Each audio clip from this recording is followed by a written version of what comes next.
We'll go ahead and get started. Welcome to the work session tonight, and you'll see that we have quite a few items on the agenda tonight. And am I supposed to go over anything under agenda items? Is there any questions about how we get things put on the agenda? The policy is 2330. All right. First on our agenda, we have Mr. Trantham to talk about some updates that we need to know about. Thank you, Mr. Chairman, members of the board. Three things that I have tonight. The first one that I want to go over with you is seatbelts on school buses. For the last couple of years, the state of North Carolina has piloted a program with a variety of districts putting 3-point seatbelts on their school buses. And we have, the initial phase of that happened the year that I started as director, and I just was not comfortable with making that decision the first month into being a new director. And so we have quietly watched those districts that around us, a couple of them that are close to us. Jackson has those on their buses, Hendersonville has those on their buses, and in talking to them this summer, I just felt like that was something that was time for us to at least look into, talk to the state director, and he feels like that the state could take a couple more programs, and I'm not sure how many other districts are having this same conversation. So I don't know necessarily that this is a guarantee that we would be able to get into the program, but I felt like it was an appropriate time to at least have a discussion about it. Philosophically, there's a couple of things that we've got to consider if we want to ask the state to do this. First of all, I'll tell you this, that putting seatbelts on school buses is something that right now, for our yellow buses, the state would take care of at a cost of about $7,800 a bus. That's the increase per bus if you put 3-point seatbelts on school buses as you order them from the factory. So that's the cost if we were to ask Thomas to put them into a bus as you build that bus. Now, if you were to try to go back and retrofit, that cost doubles. So if you're trying to retrofit, so it's not really practical for us to retrofit buses, but if we're buying buses and putting seatbelts on them, keep in mind with that rotation, that's a 20-year project. So somebody else is going to watch the finish of that project sometime down the road. But I just feel like the sooner we can get that started, the better off we're going to be. And so I would like to appeal to the state to add us to that program. It's not really a pilot program as much as it is an initiative at this point, but I would like to ask the state to consider adding us to that program for the 17-18 school year. Now, in order to do that, one of the things that I don't necessarily want to bring to you tonight in the form of a motion and have you vote on it, or bring it Monday, next Tuesday night in the form of a motion, but one of the things that we have to be comfortable with is one of the requirements from the state, and that is a mandatory use policy. Now, our policy currently is that students, if we have some kind of safety device on a bus, that students may opt into using that. And I will tell you that philosophically, I'm probably very comfortable with that, and I understand that many of you may have some heartburn. But in order for us to have the state pay $7,800 a bus for seatbelts on the bus, one of the things they expect from us is that we have a mandatory use policy. And that was probably the thing that hung me up the first year right off the bat, was I just don't know if I'm comfortable with that. But as I went on, I think the place that I'm at now is I would much rather have a conversation with a parent about how I abandoned my philosophical beliefs about opting into these kinds of things and apologize for that to a parent than I would have to apologize to a parent that I wouldn't abandon my philosophical beliefs, and now we've got a child that has been killed because of a bus rolling over. And so I've just, I guess, become more comfortable with that over the years. But I also understand that's a decision that you guys have to make as a board, as whether you're comfortable with that kind of a policy. And so tonight, the two things is, one, I would be glad to pursue. The state has some sample policies that are out there, and I would be glad to pursue that and bring that back, put it on the agenda for you guys to vote on, and go ahead and pursue this course of action with that intent to begin to try to add seatbelts to school buses.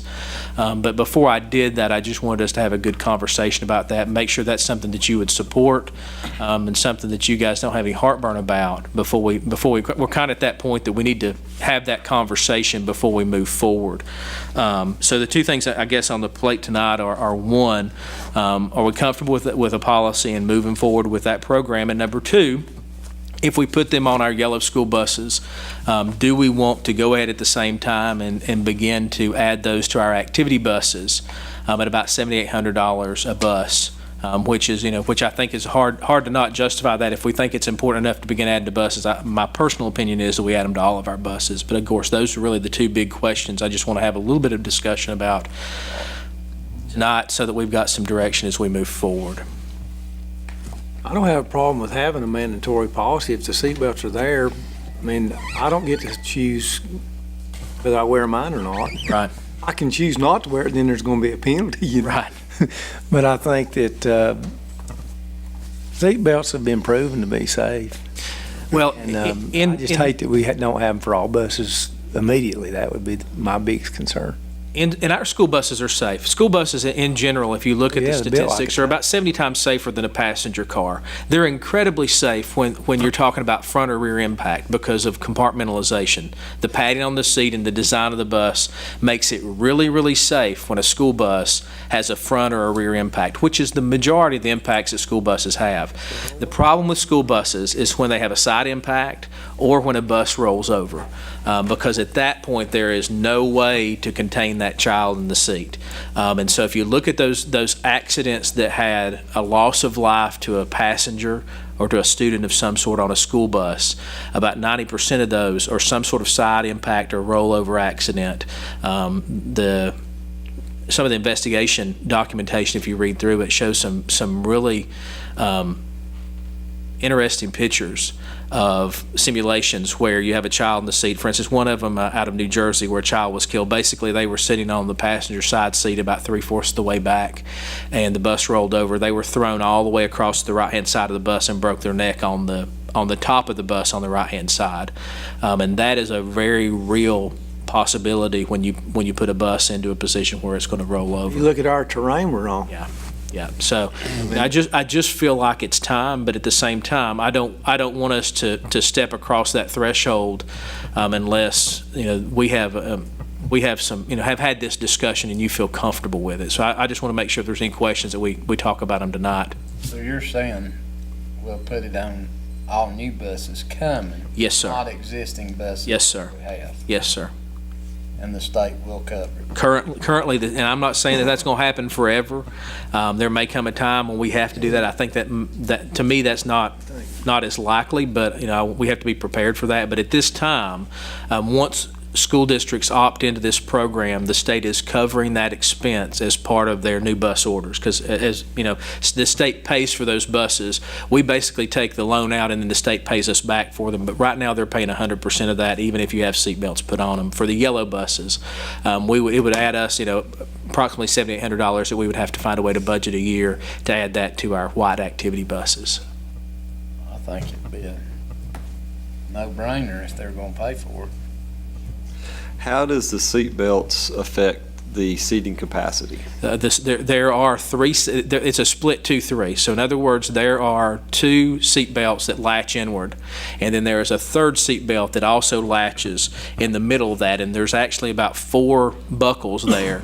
And so you can either have 2 kids sitting in the seat buckled in, or you can have 3 kids in the same seat buckled in. So you can still And so it does not affect the capacity of the bus. Now that was not true 10 years ago, but the bus seats that we're looking at right now, I've been very happy with some of the stuff that we've seen on them, and they do not affect the load capacity of the school bus.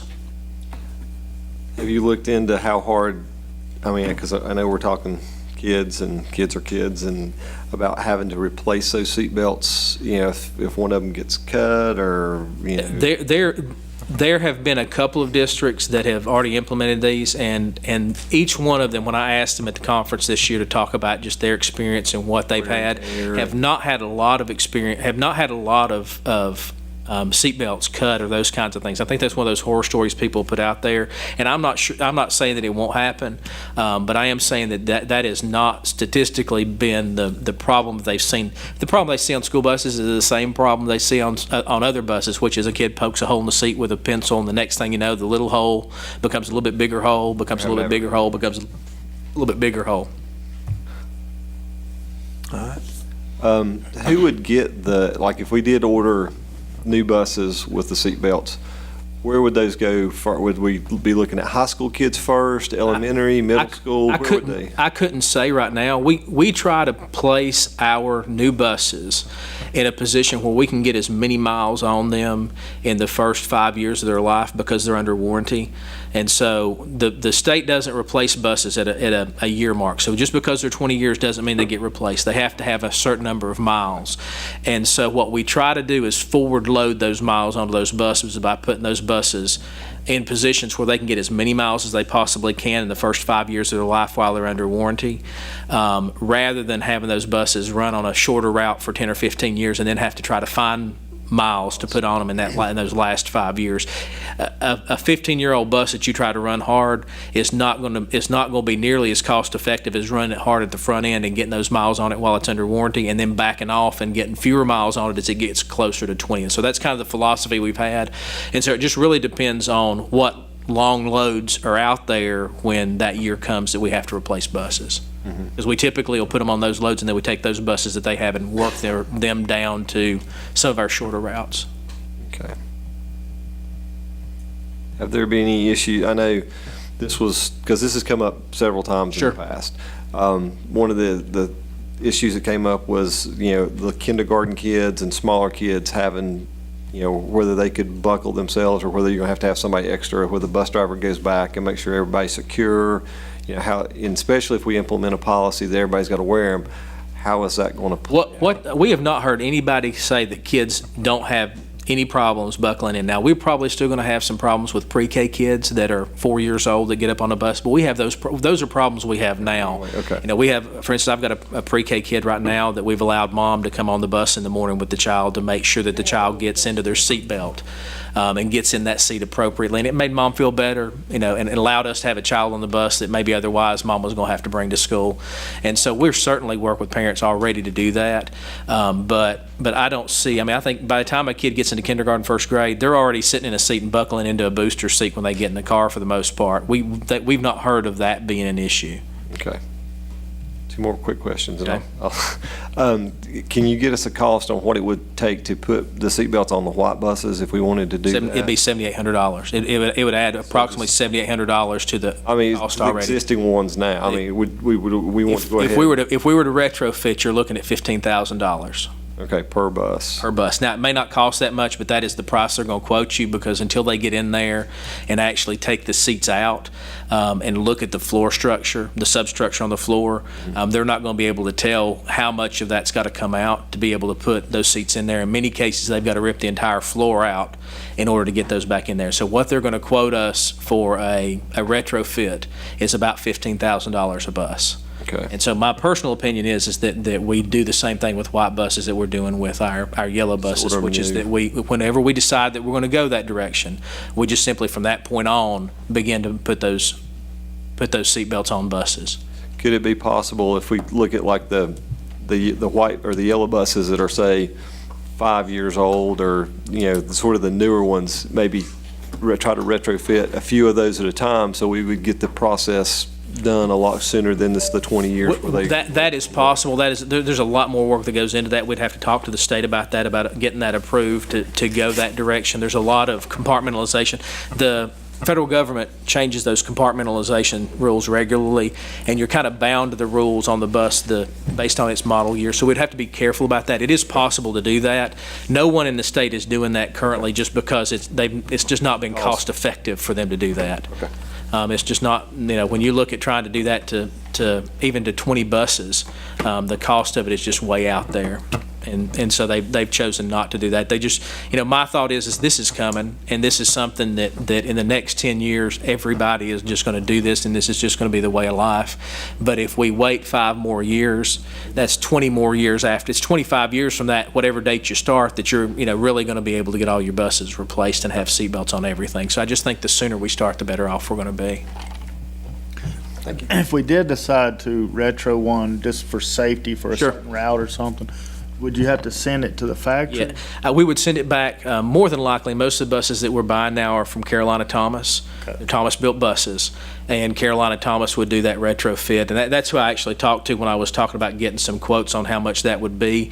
And we were looking, and his quote, said, Todd, nobody's done that yet because it would be very cost ineffective to do it. But if we were to do it, he said, I would probably quote you $15,000, even though it might be 12, it might be 11 by the time we get through. He said, I wouldn't want to get in there and it be more than that, so I'm going to quote you what it would cost if we had to do the full job. Any other questions? So you're planning on bringing us a policy Monday and let us look at it? Not Monday. It'll probably take us until next month before we can bring that policy to you to look at. I can tell you what most districts have done is they've put together a policy that basically says that we're going to put these on the bus and they're mandatory to use. But the bus driver in the morning, when a student gets on the bus, is going to remind them to put their seatbelt on. In the afternoon, before the bus leaves the lot, the driver is going to walk down the aisle and again remind students to put their seatbelts on. And then if students unlatch during the ride, they're going to warn them the first time to sit back down in their seat and put their seatbelt back on. The second time it becomes a discipline issue. They're not going to handle it. They're going to turn it over to the principal. It's the student's responsibility to stay in the seat with their seatbelt buckled, just like it's their responsibility to stay in a seat, not throw bottles out the window or whatever else, whatever discipline issue it might be. It becomes a discipline issue for the school to handle at that point. And most of the school districts that I've talked to have been very happy with that procedure for drivers, that it doesn't become the driver's responsibility to make sure that every child is buckled every minute. It's their responsibility to remind students that they have to do this, and then to make sure that during the ride it's being monitored. Because there are cameras on the bus. So we go back to. These are all going to be new buses, so yes, there are going to be cameras on all of these buses inside. Okay. So when you looking, if we all agree to this, when's your next bus? It'll come up in the spring, but I need to tell them now, because what they're beginning now is they're beginning to order those buses. And so what I'll do tomorrow is I'll talk to DPI and let them know that, hey, we're in favor of moving this direction as long as you guys, seem to be okay with that. And then, at the next board meeting, we'll try to have a policy to the policy committee, let them look at it. We don't have to have that policy done this week or next week. We just have to have that policy approved before we get to the end of the year. But that's the thing, is I felt like I wanted to make sure that we were okay with that, the philosophical idea of the policy, not necessarily the wording of the policy, before we moved forward. Well, I mean, I'm in favor of it. The only thing we'll probably need to work on in the future, it will be the policy. When I say the policy, because we have trouble people riding a bus now. You start getting an 18-year-old boy or a 17-year-old kid, 16-year-old kid, and you're sitting there threatening to kick them off the school bus because they don't wear their seatbelt. But that's one of the things that will come later on. Cross that bridge when we get there. I feel like there's going to be some ripple effects, and some of them are going to be very positive. You're going to have some parents that are going to be very appreciative of this, and we may have, especially in the elementary school, some kids that are put on the bus that might right now not be put on the bus. But I certainly realize at the same time there may be some students, especially older students, high school students, that don't want to follow those rules that we have to deal with accordingly. Yeah, and there are probably some of the buses that really needs They to have absolutely a seatbelt are. and have a button up top that they could only unhook them. So like the rides at Disney, you can unbuckle. Wait till the bus stops. All right. It's inside. Thank you so much, guys, for that. I think Jimmy had. I'm sorry, Mr. Rogers. Yeah, so like I say, the policy will come afterwards, but first of all, how long would it take us to get with DPI, now we have to tell them we want to opt into it first? Is that? Yeah, We have to get their I'm- approval? I'm going to tell them tomorrow that our board has had a conversation and we feel comfortable that we want to opt into this. And I'm going to tell them the timeline and say we haven't gotten a board policy approved, but we're in the process of doing that. We're going to take the sample policy and sit down with our policy committee, make sure that policy is designed and looks like our other policies and worded accordingly. It may even be that the state board policy group already has a policy that we could just adopt out of, a default policy that we could adopt and not have to create one. But we'll get that moving on. We'll get moving on that. And then at that point, it really becomes a matter of time before they say, yeah, we've got the funds to add 3 this year and you're one of the 3 we're going to add. And we'll probably find that out fairly quickly because they're going to place those orders, I would say within the next month. That's why I was thinking, yeah, I knew they'll be moving pretty quickly, so They typically that's why I place- want to make sure that we can get approved. That's why I wanted to go ahead and have this conversation. Now, I don't think that we necessarily have enough time to get this approved, get a policy in place, and get it approved before we tell them yes. But I feel like that, as long as philosophically you're okay with that mandatory policy, that we can go ahead and move on this.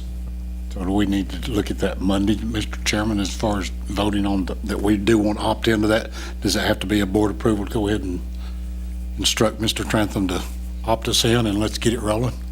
Probably shouldn't be. Yeah, we probably need to take official action on it, but for your purposes, I don't hear any objections.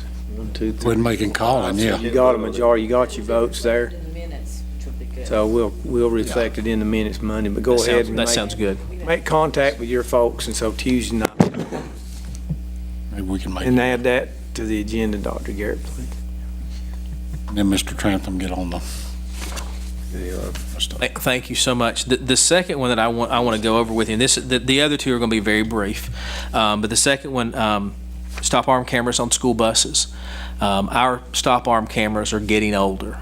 We have some cameras out there that are 10, 12 years old, and they're just showing some age on them. And what we're finding is that we're regularly having to go to those and work on them, finding parts and scrapping up parts and those kinds of things. And so what I would like to do, and this is not something that necessarily needs a motion or anything on your side, this is more for information, but our plan is, recognizing that, to look at over the next 2 or 3 years to add Seon camera systems to our school buses. The Seon systems are the new ones that we're putting on our new buses, and we're looking at going back and retrofitting some of our older buses with those cameras, also making some changes to our network that allows us to automatically download off of the bus those cameras tapes that are marked. So for instance, ideally down the road, we'd like to be to a point that if a high school bus has a kid misbehaving on the bus, that they could mark that film as that, whatever that altercation happens. And when that bus gets back to the lot, it would automatically download that video, and the principal sitting in his office could just go ahead and pull it up right there in his office and see that video off the bus. It's going to take us a little while to get to that point, but I just feel like because we're, in talking to Seon, now is the time for us to do that. If we're going to do it, because we're starting to put those bus cameras in. It's going to be really cost prohibitive if we spend the next 3 or 4 or 5 years putting in camera systems and then want to go back and do that. So I'm having some conversations with them about that. Over the next couple of years, it's going to cost us somewhere in the neighborhood of $150,000 to do 150 ish. And what that's going to do is it's going to put cameras on, hopefully over the next couple of years, all of our buses that are 10 years old or newer. And the second thing it's going to do is build that network so that those bus cameras can offload that. Now, I'm still in the negotiating processes with the company to try to get all that sorted out and figured out. But I'm hopeful that we can get that put into place so that as new buses be ordered, they're going to be ordered with this same camera system on it. The second thing that this does is it sets us up very nicely to be able to leverage the new Senate Bill 55 rule, which says that the owner of a vehicle can be fined in civil court for violating the stop arm of a school bus.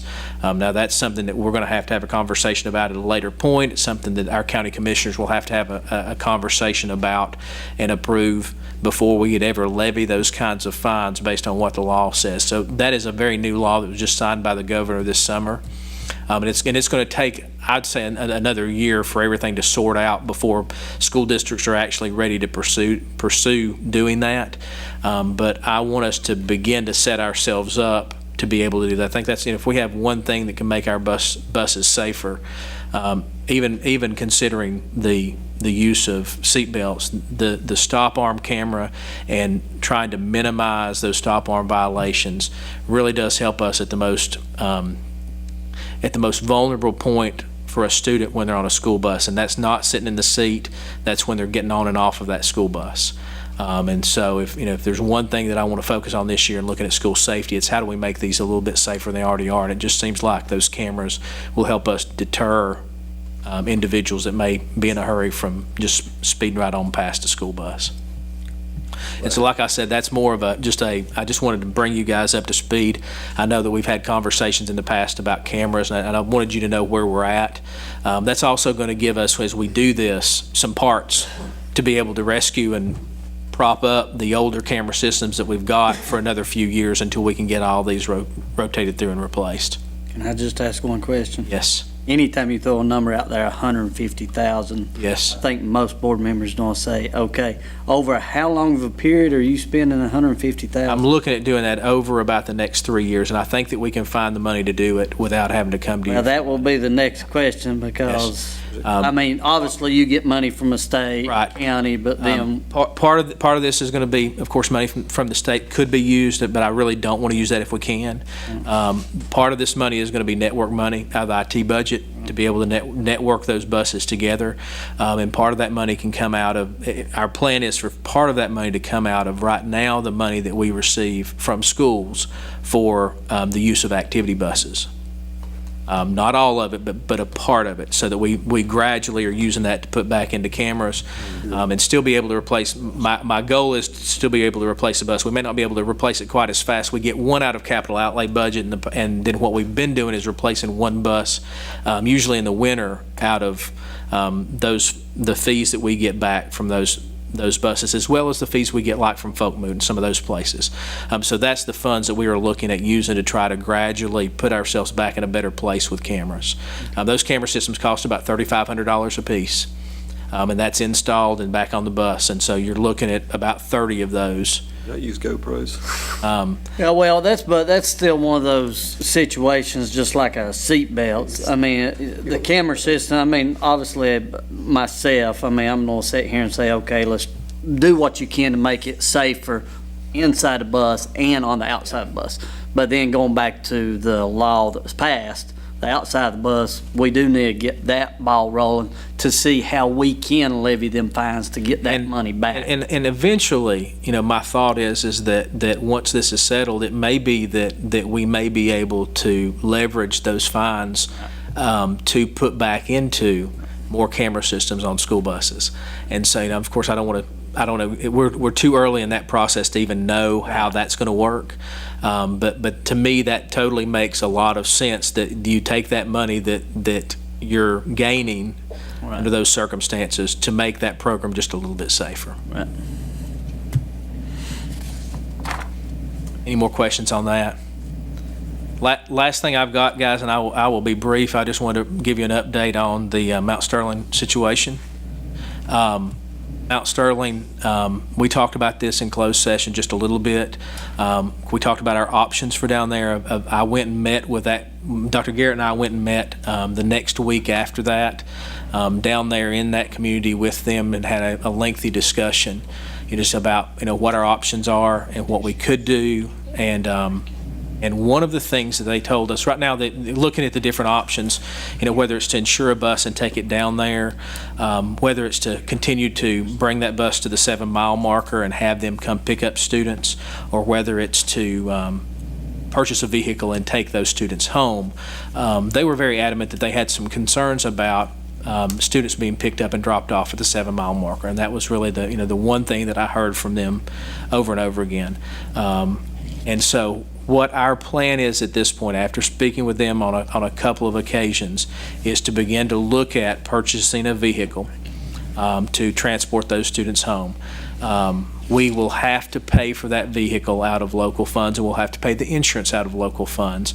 But we can, because this vehicle is used to transport students to and from home, we can pay the driver, we can pay the fuel, and we can pay any repairs to that vehicle out of our state transportation budget. And so there's 2 other districts that are already doing something very similar to this. Rowan's doing this and Rutherford's doing this for a couple of different reasons. Not necessarily the exact situation we've got, but they found themselves in a situation where this was the best option for them to get a child home. So I'm not the first one. That was my first question to DPI was I don't want to be the first one to cross this bridge if this is what we're going to do. And so this will fix us. It'll allow us to go down there and take those students directly to their house. It will cut down on how long it takes us to get them home in the afternoon. It'll cut down on the amount of time it takes us to pick them up in the morning. We're going to be picking them up around 7 rather than around 6, and we're going to be dropping them off at around 4 rather than around 5. The cost, and the only concern I have, and we've talked to Pat about this, the only concern I have is that I still feel like school buses are by far the safest way to get students to and from home. And it's safer than putting them in a car. But I also understand this situation. This may be the best option we have short term out of the options that are on the table. We're still not going to quit leveraging, our legislators to try to come up with a legislative solution. In fact, that was one of the conversations that we had was now if we go and buy a car and all of a sudden your ride time gets cut down by 2 hours, you're going to be okay if a year from now we're able to come back down there with a bus and your pickup time goes from 7 back to 6 and your arrival time at home goes from 4 back to 5. And they were. I mean, I think they really want I think they want the respect as well as the ability to have bus service to their community. And I certainly understand that, and I don't want us to give that up. But I think in the short term, our best option is to look at the purchase of a vehicle and move in that direction. And so that, speaking to Dr. Garrett, I think we can do that for less than what we would be using in a school bus going down there if we don't have to go past the 15. In other words, the money that we're going to save not traveling past the 15, I think that we can probably break even in 2 years to 3 years in buying a vehicle and paying a driver to go down there.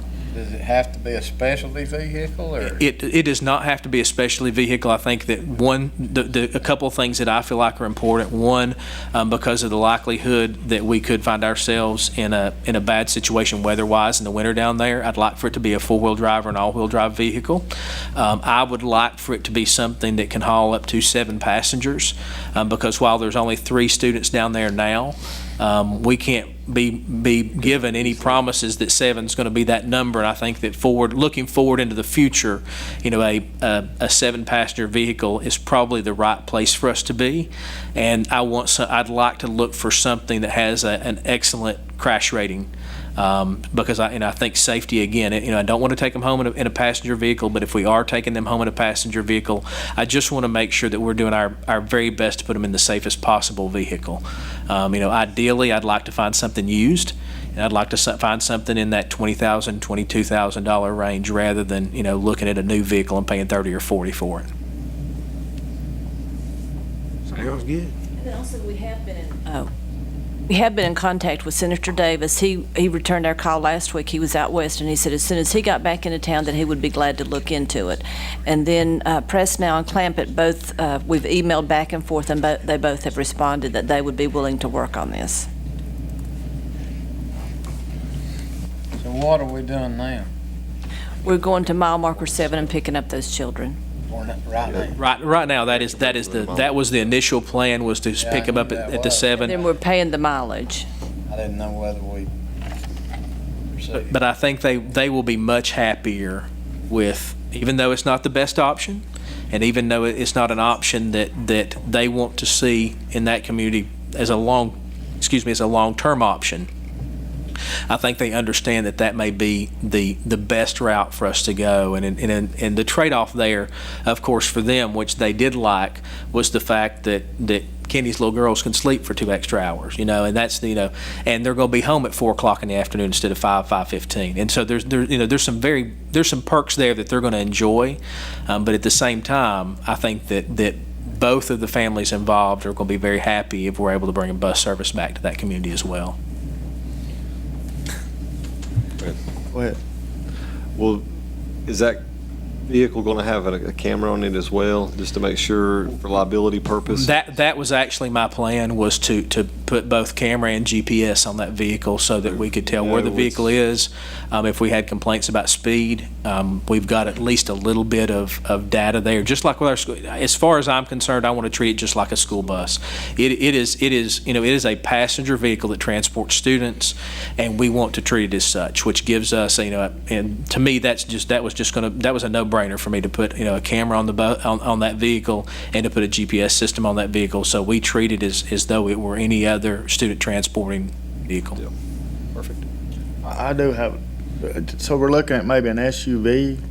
Is that what you're saying, a 7-passenger? Yeah, that's kind of what I was looking at was, even though it may be something as small as a Toyota Highlander, or as big as a more standard sized SUV. We haven't gotten that far. I really wanted to, to bring this tonight to you guys. And then, as we get into the next week or so, we're going to begin to look for a vehicle, and have the conversation about how we set this program up to sustain it long term. Well, the reason I was asking, we had a lot of discussion about a truck purchase when I first come. And I just, should we, and just throwing this out, since we're talking about it, should we think about a van? Or, I'm just asking, can we use it for other purposes? And should we think new or used warranty? I'm just throwing all this out because if this could be a long-term, or it could be a year like you're saying, so I don't know if we should think about all that stuff or not. Can you use it for other purposes, like if? Well, we're actually a vehicle short at the ITC, and so the plan was if this only lasted a year, then we would transfer that vehicle down there and cost allocate it out, do whatever we have to do to make that fair. So we've got a plan for at the end of this year, we come in, the Senate comes into session in the spring, and one of our senators passes a Senate bill, goes through the House, gets signed by the governor, and now we can go back down there and we feel comfortable about it.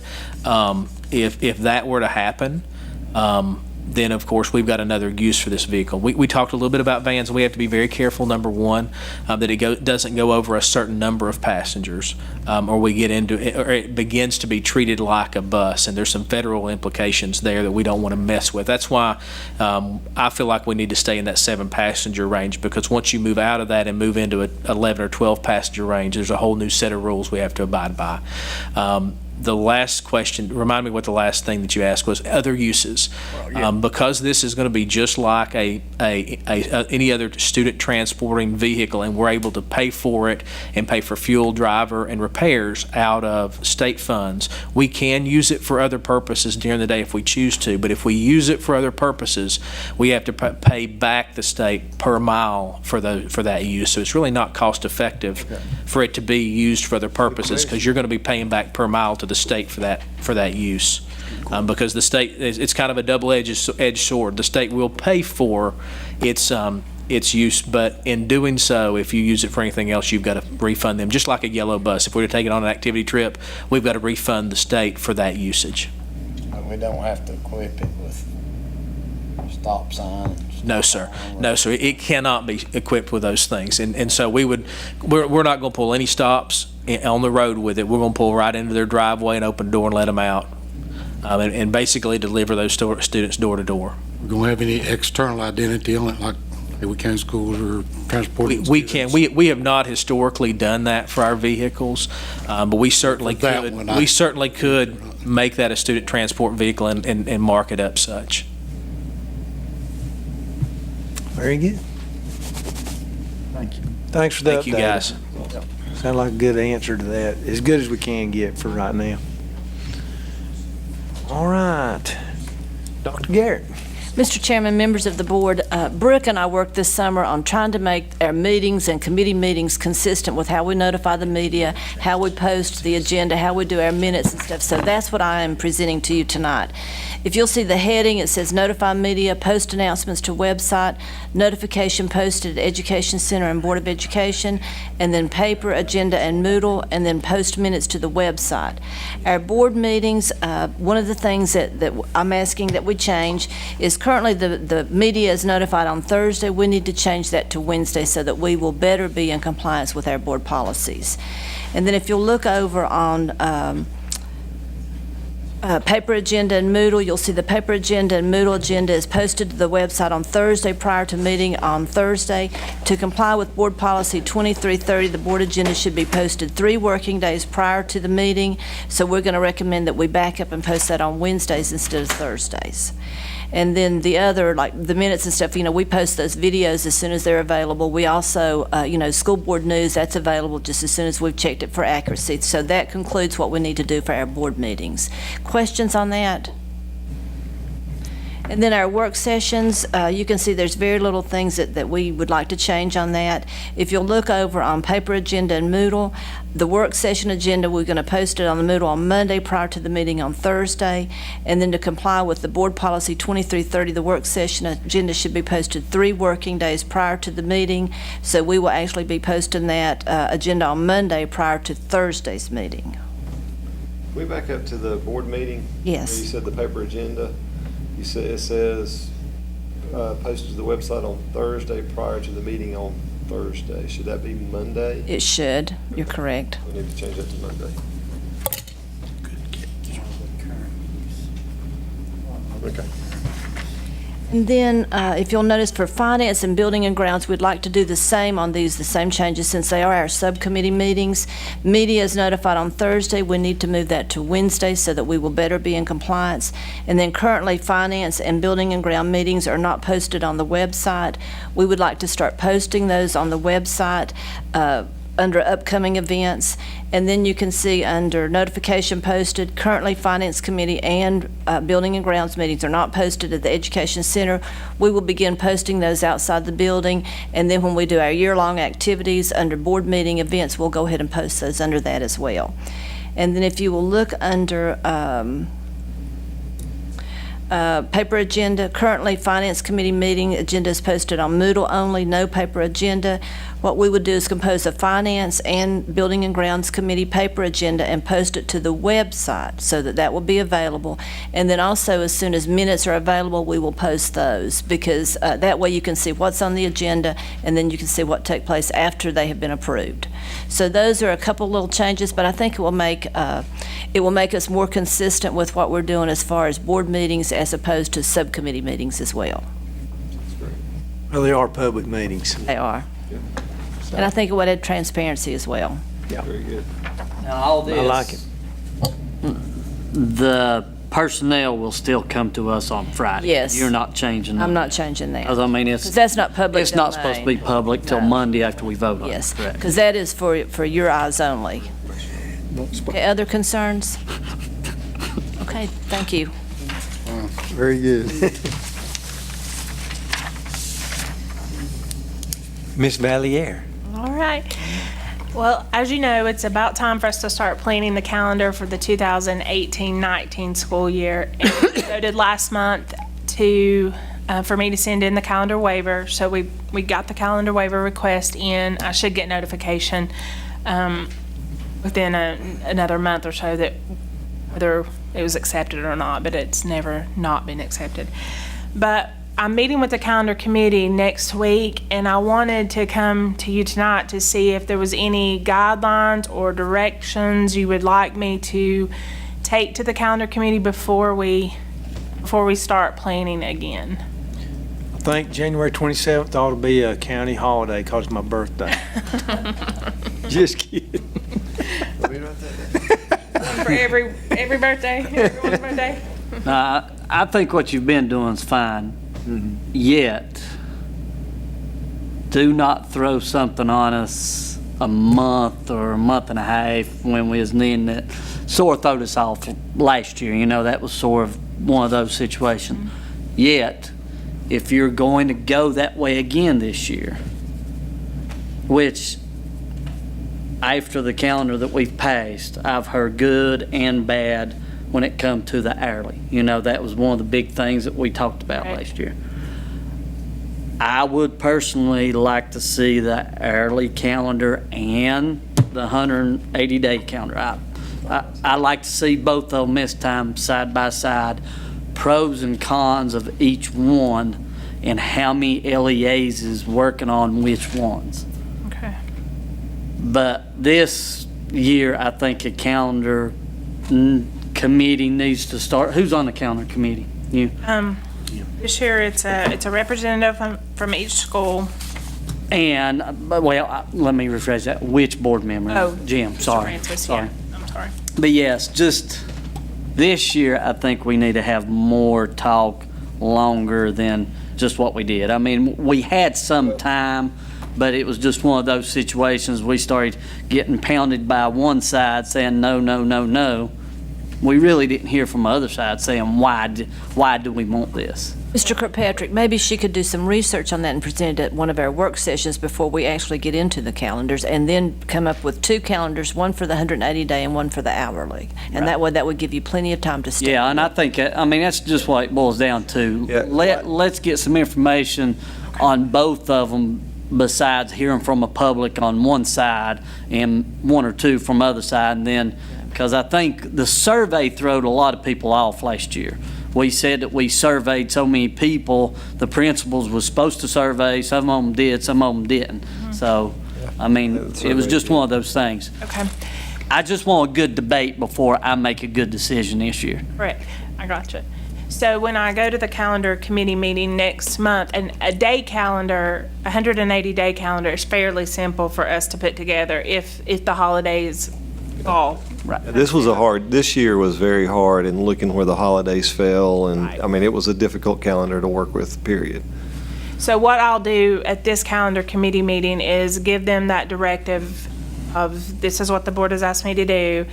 I'll do the research, present it back to you guys and to the calendar committee, and it may take a little bit longer again this year, and we might not have a calendar in December as we've had in the past. It may be March again, depending on how many times. The issue, what takes the longest is giving the calendar to the rep to get back to the school, to get feedback, to come back to the next month at the calendar committee meeting. So I'll work with Dr. Garrett and Jason and maybe get some information out to Right. gather. Yeah, well, and this is one of the issues now. I mean, I was on, for some odd reason, I got thrown in on the calendar committee for like 25 years when I first got on. You want to go back on it? No. But the calendar is an important thing when it comes to vacation. People wanting to know when they're getting off.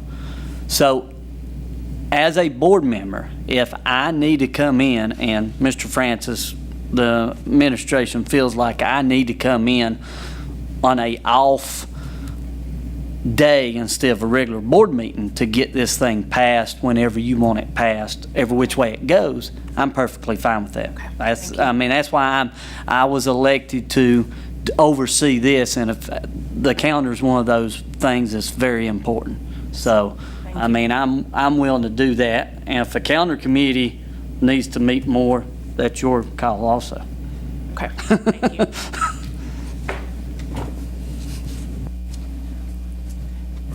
Everybody get on the calendar now?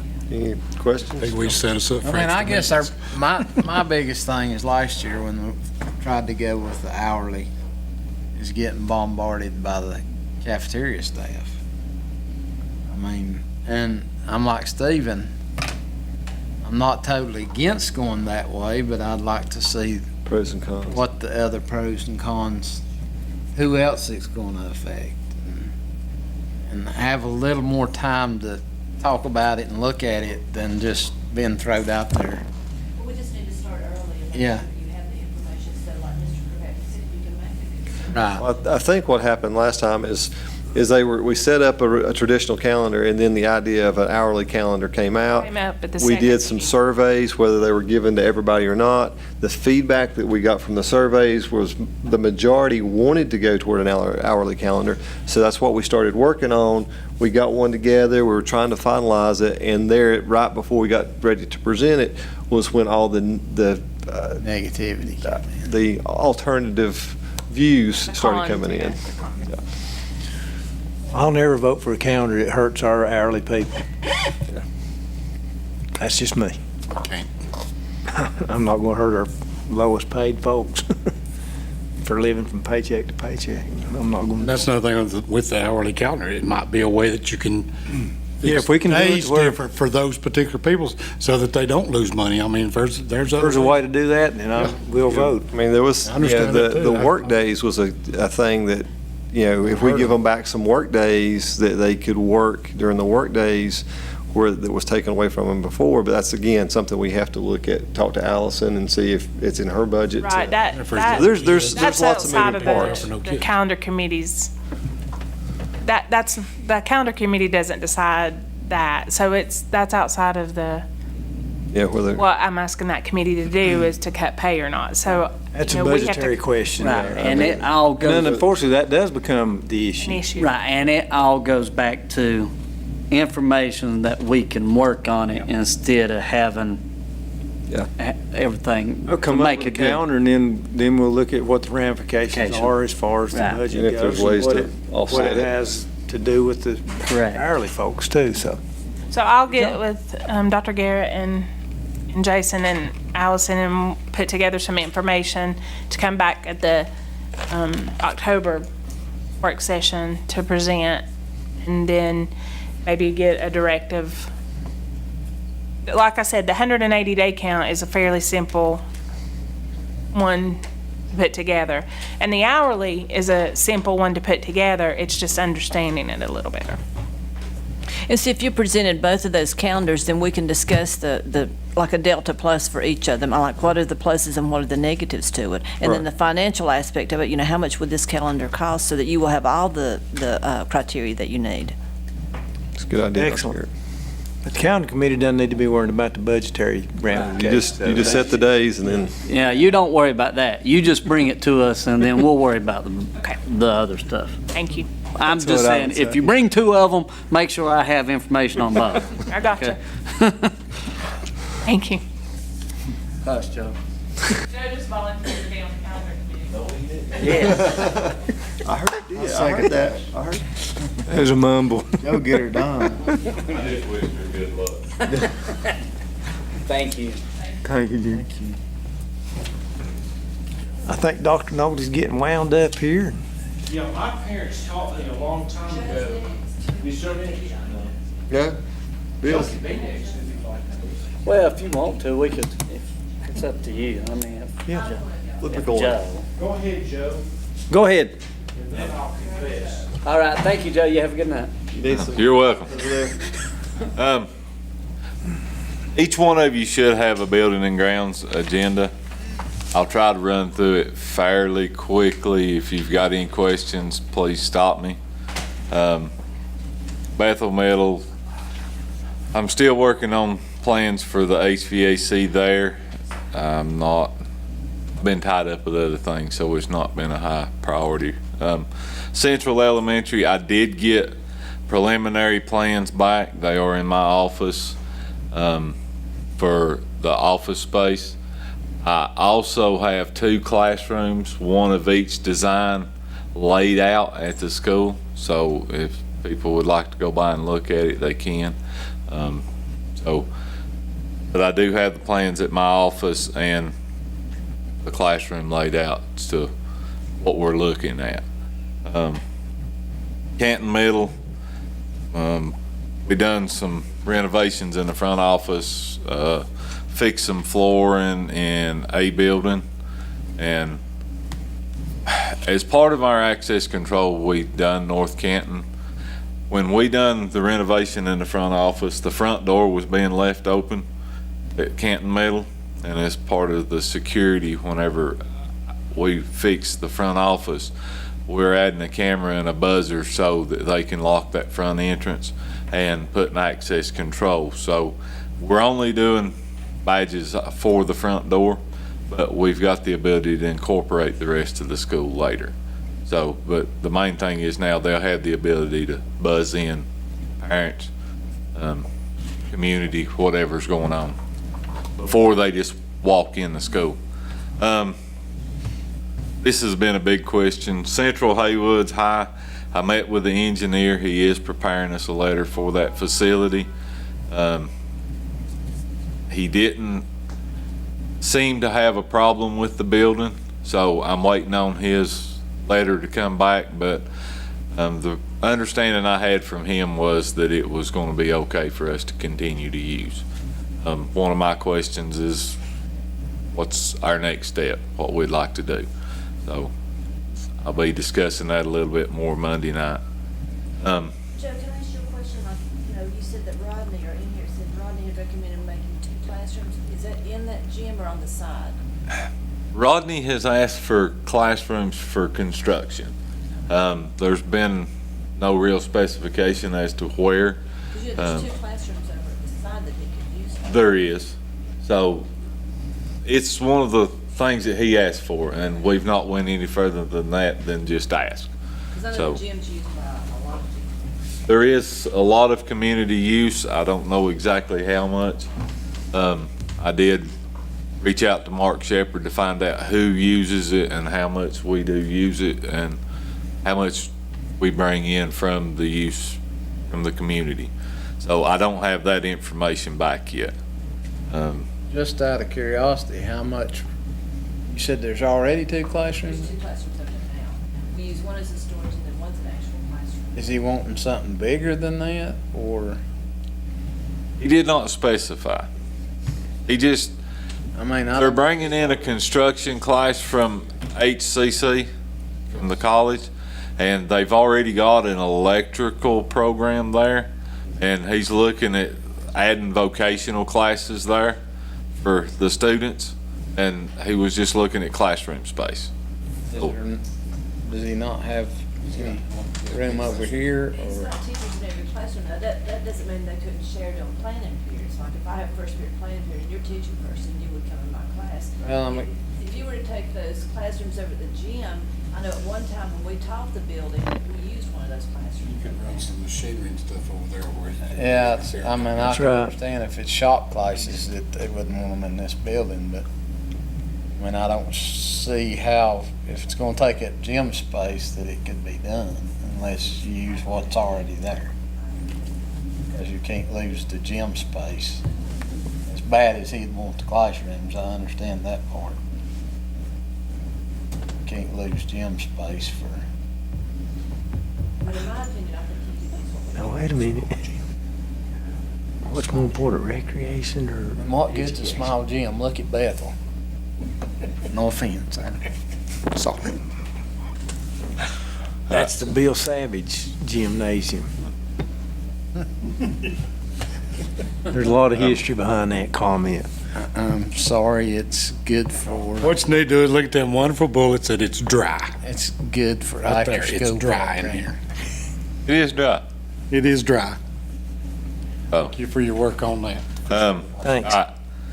Light Elementary, I was asked to look at a ramp. I'm still looking into that as cost to give students access from the school up to the upper field.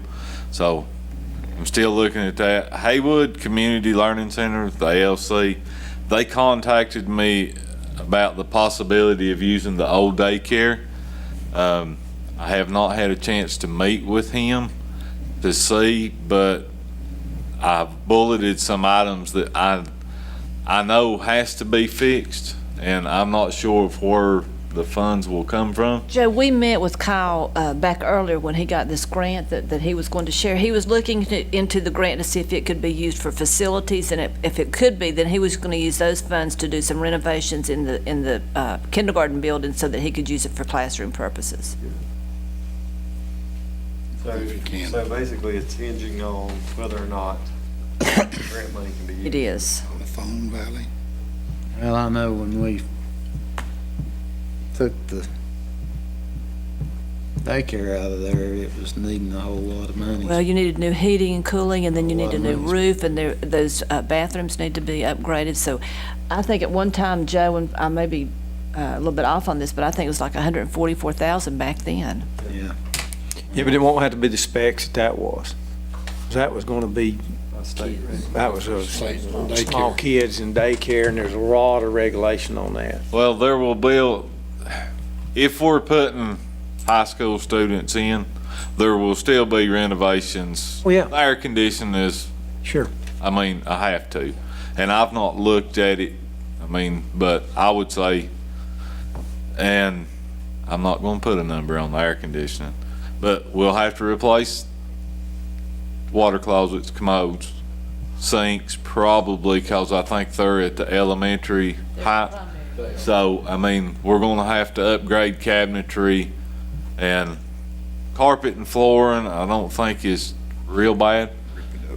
I don't believe there's any roof leaks, so, but I do know the air conditioning and the plumbing and the cabinets will be something that needs renovated. And I don't have a number that he's got to work with or a budget number, but that's something, hopefully I'll be able to meet with him before the work session or board meeting, building and grounds, and kind of get a better idea. Jonathan Valley, we're waiting on the rubber mat for the playground that they put in the inside, so it should be installed somewhere around the end of September. Is that like that squishy flooring, or? is it Yes. like a- It's a rubber synthetic flooring. Okay. Oh, it'll be about 3 inches thick for an 8-foot fall height. So it's a little bit above and beyond, but to go with their new playground equipment that they got. How much does that stuff normally run a foot? Is it pretty expensive, or? Yes, I think this is gonna, right around $30,000 is what it's gonna cost us for the matting in there.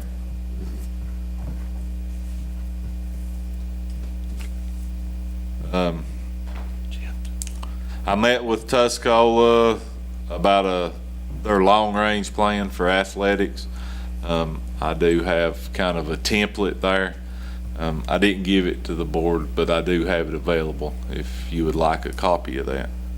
Our air conditioning projects, they are complete. They've still got a few little punch list items in the locker rooms that they're finishing up.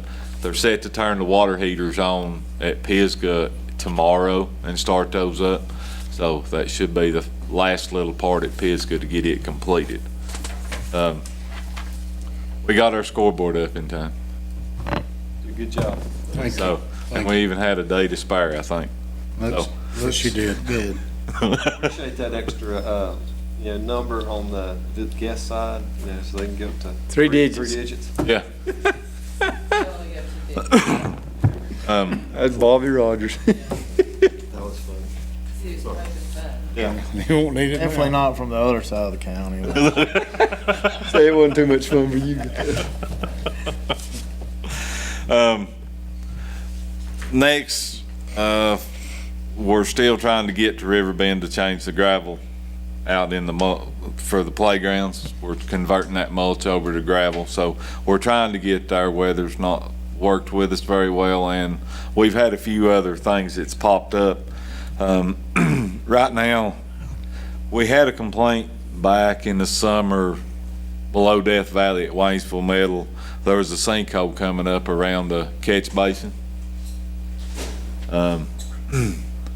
So we got out there last week looking at it, and there was problems with the catch basin, the drainage that was installed. So we've had to go in and redo that. So we've got it straightened out and starting to bring it back together today. So we had to do had to remove and replace a drain or storm drain and catch basins there. So we're finishing that up. And That's culvert that be does done. the field up there too. Yes. So it was very interesting.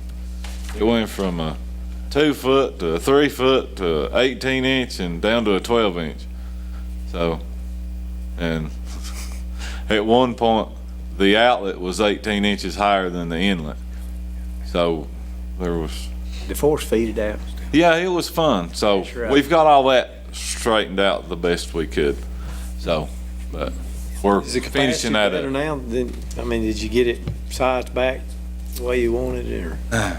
Pretty well. It's a lot better than it was. That's all you need to say. It's been working. To a certain degree. Yeah. Okay, go ahead. So, all right. That's all I've got. All right. The river bend, when you say replace mulch with gravel, what What playground are we talking about? The one below the school system or the one in the back? Both of them. So now, why are we going back with gravel instead of mulch? Long-term, it is much cheaper. We're Currently, talking if- about pea gravel? Is Yes. that the little pea gravel? Yep. Currently, if I have a mulch playground, we'll spend anywhere from $3,000 to $5,000 a year putting mulch on it, if we're meeting standards of the state. That's annually. There's, at best, you get by with $2,500. When I've got playgrounds that we put pea gravel in and it's been there a year and a half, and we're not having to add anything. So we're looking at 10 years without having to add with pea gravel.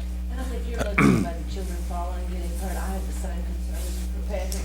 But then this has been approved by the five-star daycare centers as a best practice, and so it's new for us. Well, yeah, I mean, I would assume the cost. I mean, I was thinking that, but that's more what I was thinking than anything. And then I'm still just trying to put in my head of playgrounds at Riverbend. They're not much mulch there anyway. I don't. That's why there's not much mulch in them, because I've been trying to. Yeah, I was trying to think. There's no sense Seems like in it me was pretty putting- dirty the last time, pretty muddy last time I looked at it. And she's been on me to get it changed out, but I don't want to spend or want her to spend $2,000 or $3,000 on mulch when we Trying to can get change it that. out to. Because the lower playground, you've got monkey bars, the slide, and the swings. That's where you're talking about. On each end of the track. Are they on each end of the track? I thought it was just on one end. But anyway, behind you've got slide and stuff, so it's just in that area. Okay. I do have one question about Pisgah. I was at the track yesterday walking. Air conditioned, they've got the ductwork outside the gym. Yes. It's covered in plastic. Is that the way it's gonna remain? No. Okay. I thought that just looked odd. They've been trying to get done inside, and they've got the insulation protected with plastic at both locations. They're trying to get done inside before they come out and finish that exterior. If you look up at the fascia, it has a metal covering very similar to metal roofing. Okay. So that same look is going to continue down and wrap the ductwork. Okay. I thought that just looked odd, but I didn't. Anyway. And it's going to be brown to match the building, so there's not going to be a shiny silver. It's going to blend in with the rock or brick Okay, that'll be good. fascia. Okay. Thank you. Yes, sir. All right. On the Clyde Elementary deal, that ramp to the upper field, also, they're still looking at that access road so that like the rescue squad could come in the back to get to the EC building at the back of the building. Yes. Part of that same thing, right? So I think you're doing a cost analysis. He's been, yeah, he says, I've been looking at it, trying to get it in, and we've not got a cost projection on either one of them yet. So, that we can the tie ramp the or the two ramp be together. on the other side or kind of, I'm not exactly sure. My plan was for the ramp to get up for the kids to put it over next to the elementary playground. So the it's bank, more yeah, for go the up that kids and in the back to where they can access it. Right. And keep that separate from the access road for buses or EMS or Right. anything else. So that way the kids can go up without having to dodge traffic. okay, that's what I thought. All right, sounds good. We'll do it again Monday night. Thank you. Just one question. You, Joe. Tuesday night. How's the drill pad coming for Tuscola? I am waiting on the paving company to come install it. They were supposed to have been out about 3 weeks That's ago. that was before school started. Yes, and we contacted them last week and they come back and said, well, you didn't sign the proposal. So I'm trying to find out if they've got a problem with their quote or if I'm gonna have to find somebody else to come in and do it. So I've been waiting on them, and now come to find out they've been waiting on me. So basically, everything's laid out, they just need to come in and pave it. Okay, thank you. Thanks, Joe. Dr. Naughty. Okay, I've been asked to use the microphone so you can hear me. All right. And my parents taught me a long time ago, when you mess up, just tell everybody because they're going to find out anyway. So Dr. Garrett talked to me about the work session being tonight 2 or 3 times. I had it on my calendar. My wife knew there was a work session tonight. I left the office a little after 5, went home, changed clothes, made me a ham and cheese sandwich and popped me some popcorn. And then I got a text from Jenny saying, "Where are you?" And I said that out loud, and my wife went, "You've got a work session." So anyway, true confessions. Dr. Garrett, I went to the central office. well, at least you didn't have on a pair of shorts and a T-shirt. Anyway, which I did. I still do have on the T-shirt. Anyway, several months ago, we gave you just a brief overview of the accreditation visit right after they came last May. And then Dr. Garrett and I have been planning to give you a little more detail after we receive the final report from the accreditation team. So what I've done is I created a summary. This is the one, I think it has a word written in it with ink pen because I was going to fix it before our meeting on Thursday. So you'll see one word written in, but I made you a copy of it. And this will just give you the highlights. Everything on here is really pulled from the big report, which I can give to you if you really wanted. It's like 38 pages, except the pictures. Made the pictures because some of the numbers that you heard when the accreditation team was here didn't sound very big, but I wanted to show you visually how well we actually did. So I'll just start through here. The best way to look at this thing is just to lay it in front of you, and that's the first page. And when you flip it up, at the top is page 2, and then page 3, and you flip to page 4. So it's pretty easy to go through the way it copied. So there's a little introduction on page 4 of the report that talks about all the things they looked at and how highly qualified the evaluators are and all the instruments that they use. And it is a very thorough process.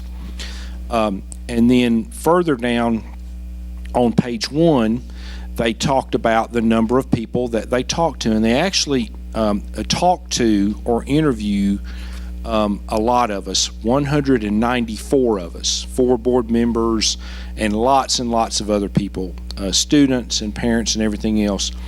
They used a couple different instruments, one which was a classroom instrument where they actually went into the classrooms and they used this validated instrument to watch the instruction and make tally marks. And then they used other instruments that literally compared us to some 30,000 other schools across the world. So we got 2 scores. We got what did the world look like, or average score across the world, and then what was Haywood County School score. And so I want to show those to you. This is one picture that I've broken out into about 7 pictures in a minute that follows. This Elliott, or Effective Learning Instruments tool, is actually them going into classrooms and looking in classrooms and marking us just like they do other schools. The chair of the group that came to see us literally had just come from a visit in Cairo, Egypt. So the accreditation standards that they look at are very consistent for advanced ed. Page 3 is the first of those inside the classroom instruments, and this is a bell-shaped curve. And so when you have a bell-shaped curve that represents something, whether it's height, weight, age of people across the country, average age, or school performance, or anything else, most of the people fall within about a ½ inch either side of the middle. So on that first picture, the average score for equitable learning, which means we're teaching everyone, boy, girl, minority, majority, kindergarten through early college, we're teaching all of them regardless of their if they're AIG or handicapped. The average score for all the other schools that they have accredited was 2.69, and you can see our score was 3.1. So again, we're well above that inch range in the middle where about 70% of the other schools fall. So they were very pleased with how we try to teach a lot of people, different kinds of people. So that was a big score. And again, this is them watching in the classroom. The next one is high expectations. This is, do you have high expectations for everyone? You don't just say to students who have a handicapping condition, oh, it's okay. You really want them to have high expectations too, and you don't just say to very gifted and talented students, well, it's okay, don't worry about it, you're already smart. And you can see, again, we were marked well above that middle mark, probably near the 80th percentile among all the schools that they have checked in the past.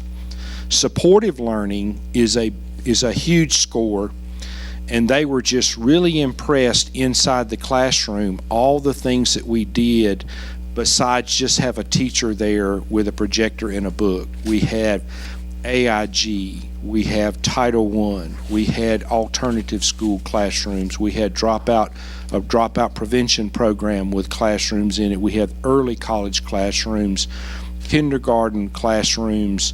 They were very impressed with all the things we do in addition to what you would expect, which would be a teacher and some instructional materials. That's a huge score. The next area is active learning. The old sit and get stuff, which is mainly memorization and memorizing the formula and everything else, which is important,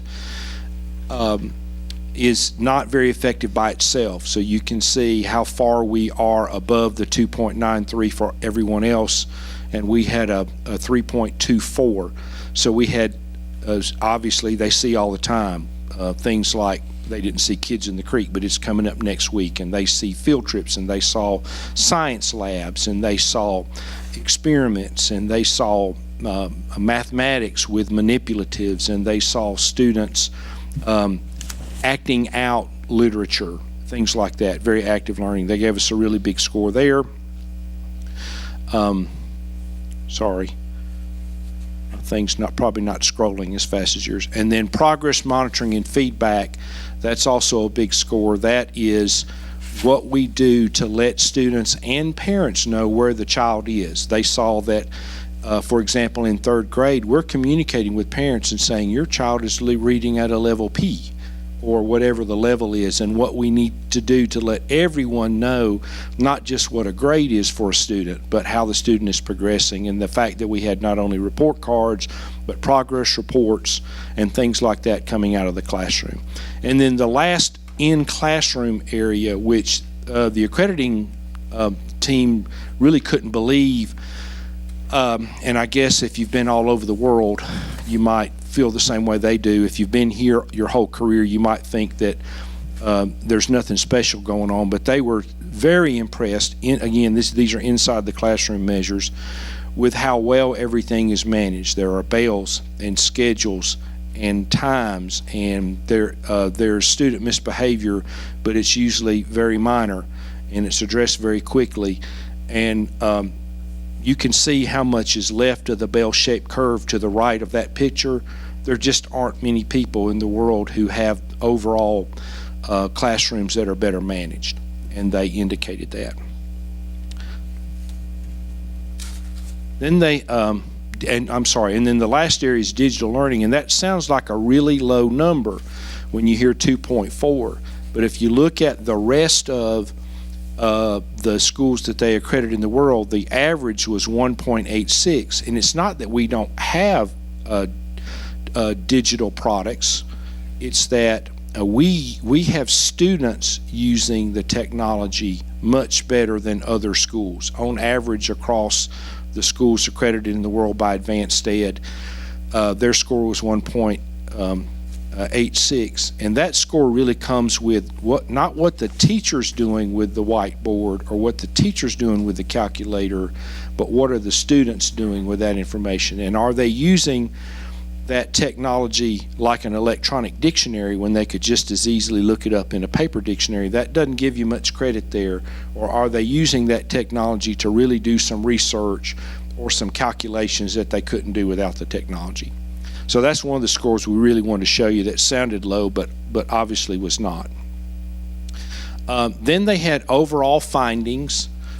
That's the one word I was going to fix, because this meeting is actually in 2 days in the back of my mind. Sorry about that. And we've talked about for years that we've moved from about 40th to top 10% to 11th.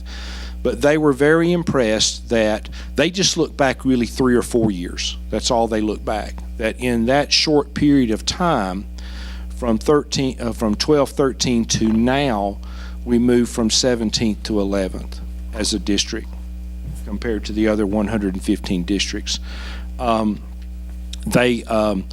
That was very impressive to them, and they really bragged on the fact, this will be a part of their conclusions and findings too, and their recommendations, but they really bragged on the fact that as a board, you give a tremendous amount of academic autonomy to Dr. Garrett and myself and principals and teachers. You do a really good job of managing fiscal resources and talking about many of the things that you've talked about tonight, but there's a lot of freedom there for teachers to really do a good job, and you support them with that without trying to tell them they're all going to use a particular book or a particular instructional program. That is a blessing and a curse, which we'll look at in just a second, but you really have done a good job of providing that for us. On the next page is the one thing that they told us that we needed to work on. We knew about it before they came. We put it in the exit report. Our committees who reported out stood up and told them this was something that we needed to work on. They had to give us one improvement priority. They're required to. I've served on committees and we've given 3 or 4 or 5. They gave us one because they had to. And what they basically said is that we need to balance the autonomy that our board gives to us with actually providing really strong, balanced curriculum K through 12. And they were very impressed with the pacing guides and instructional frameworks that we had K-5, and they knew that we do have some in 6th grade up, but they felt like with the freedom that we have as the people with teaching license, that we should do a better job with that. And they basically looked at us and said, well, the only people who are stopping you from doing that is you, not your board, not the state. And so they really called us to order to do a better job with pacing and standardized frameworks in grades 6 through 12. And so we knew that. It's good that they told us that and substantiated that for us. They told us a couple things that we do that are very powerful. These powerful practices are things, not just that you feel good about or that you think you do well, but these are things that you serve as a resource for other districts. When they give you a powerful practice, they know that other people are calling you and asking you about that. And so one of the powerful practices that they talked about was this culture that we have of high academic performance, and how we've gone from average to pretty good to really good, not as good as we would like to be, but really good in about a 10-year period. And the last 3 or 4 years have been real good, and they know that other districts ask us about things that we're doing. And so that was a nice compliment. And then the other thing that they were most impressed with and they thought was a powerful practice was this continuous improvement process that we put together and use with other people. You know that we come to you every 2 years with district plans, and we're going to work on attendance, or we're going to update our information to parents through messaging, or we're going to improve math scores or English scores.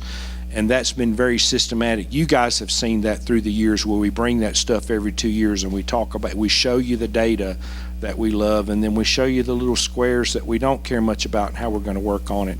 And they were very impressed with that. Not much more here. In conclusion, they just basically told us, from talking to all the people that they talked to in the system, and including businesses and churches and law enforcement, that we are a very high-performing district, but we don't feel like we have arrived. and they heard that from a lot of people. I was pleased to see them write that in the report. Some people begin to sit on their laurels. You know, if they won the conference last year, then they don't have to work to win it again. But they know that we don't feel that way about all the success that we have.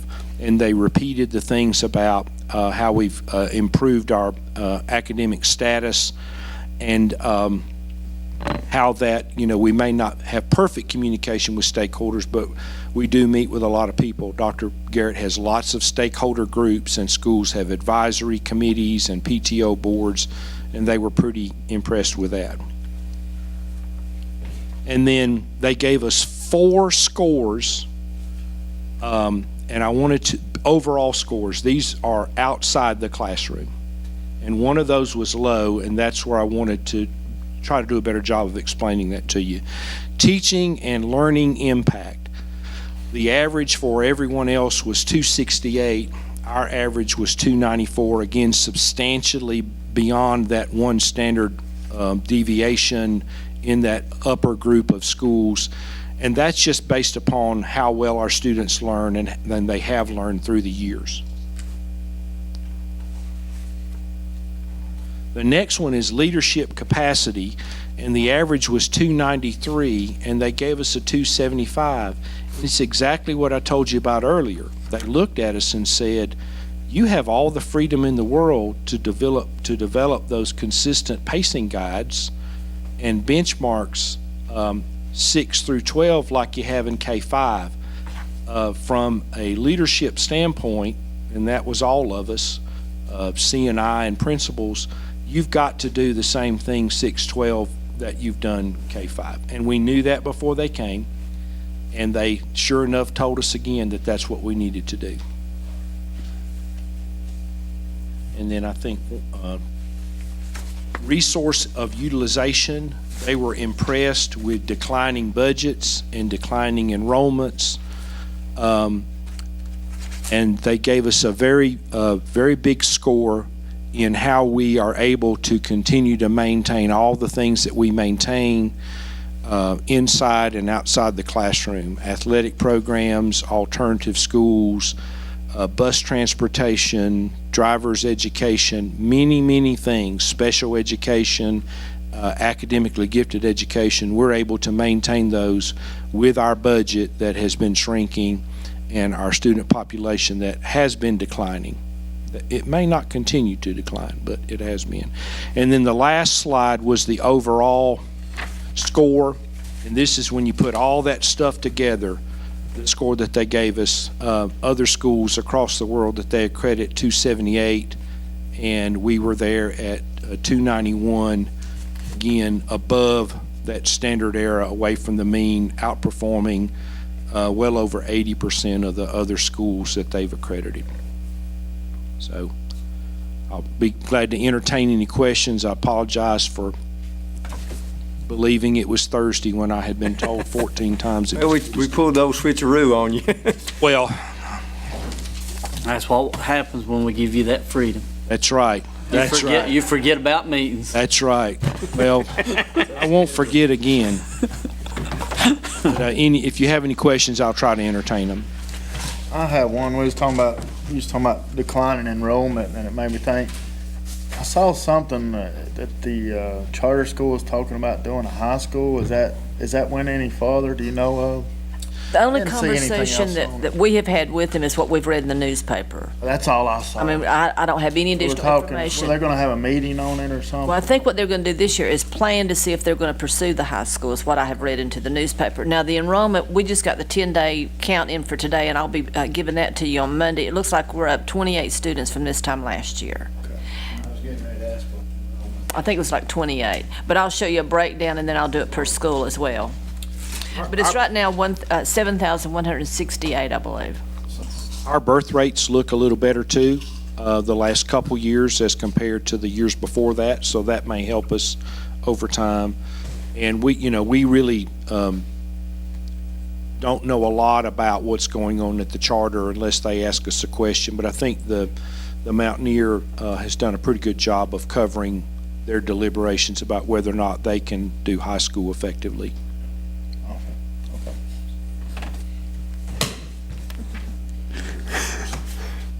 I'm tempted to ask Shelby what she knows. What do you know, Shelby? Their next meeting is September 20th, and if they take any vote on it, it will be that meeting. September 28th, they're going to vote. 20th. 20th at 6:30. I'm making sure that you can hear it on the video. So they're meeting on September the 20th at 6:30 p.m. to consider that. If they're going to make any official votes, it would be at that meeting. Okay, if they're going to do anything about it, it'll be at that meeting, Or they might about adding a high school class. Okay, So right now, they're contemplating it. they're stopping, 8th grade. and that'll be it. unless So- they decide- If Unless they vote to don't do the high otherwise. school- Okay, if they don't do the high school, those 8th graders come back. Come back. The majority will come back to Howard County Oh, Schools. okay, Where yeah. do they meet at? Have the room. at their school, True. in the music room, building C. Building C. Their meeting room is Building C. I would add, Mr. Francis, that the brick and mortar charter did talk about some of their test scores earlier, and that was published in the local media this Thursday, 2 days from now. The state should release the official version of all of our scores, and so we'll be sharing that information with you all after that. We'll obviously do a press release and make sure you get a copy of that, but in the next next board meeting or two, we'll bring you gap analysis grids and all the other things we do to look at how well we've done and where we want to work in the future. And I do think, without being too premature, that our overall district score will be up just a tiny bit. We'll have some schools that are down and some that are up, sort of like the stock market does this, but I do think our overall state performance composite will be up.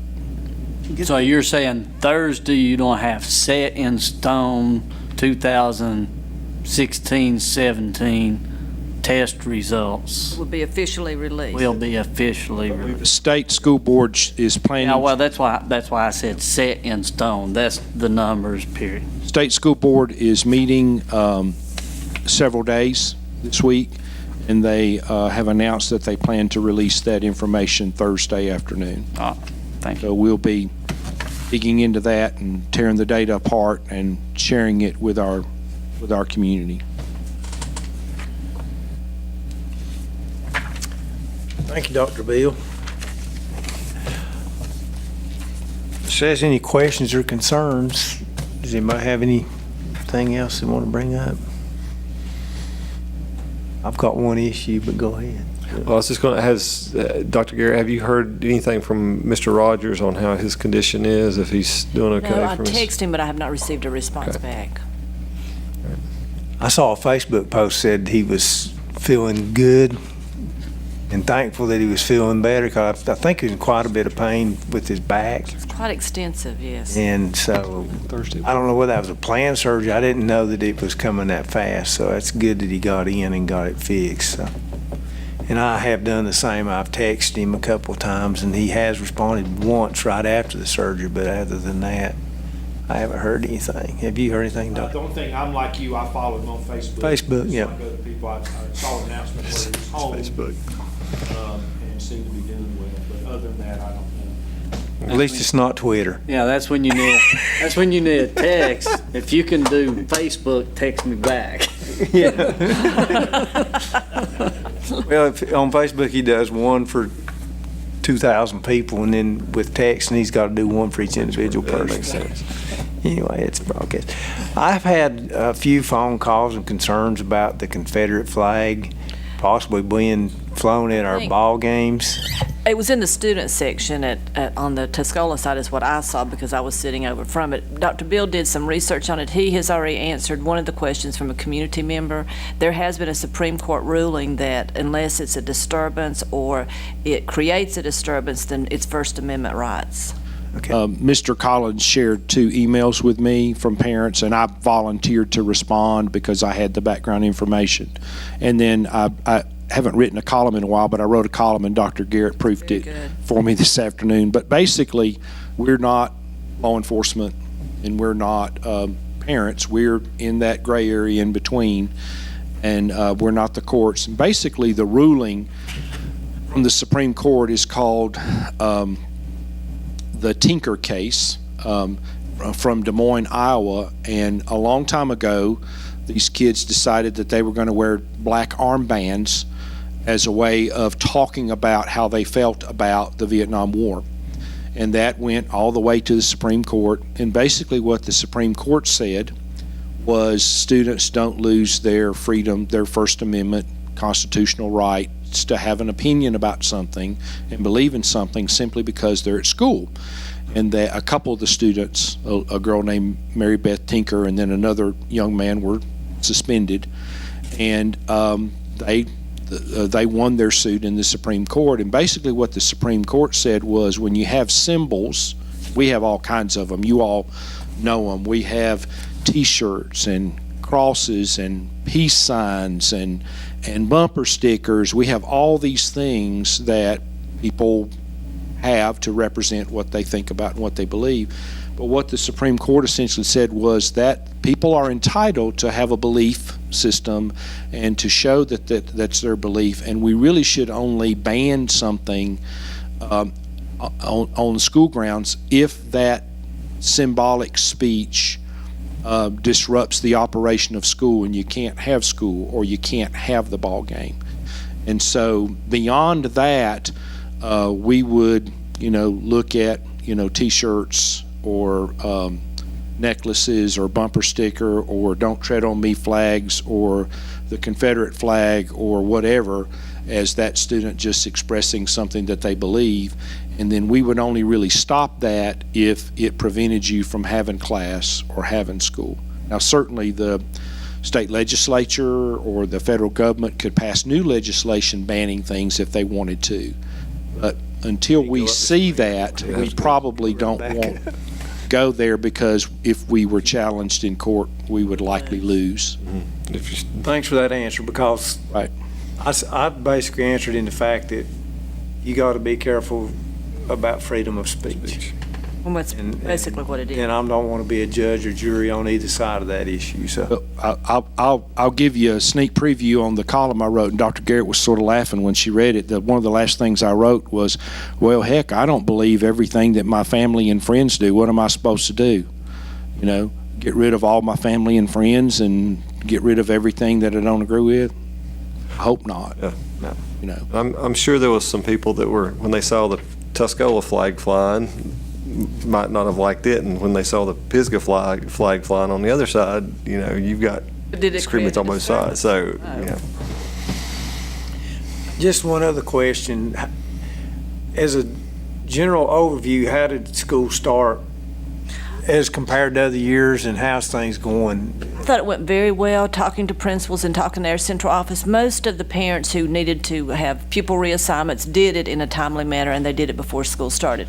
But then we were notified today that we've got new students moving into the community, so they would not count into the 10-day count. But I think overall we had a good beginning.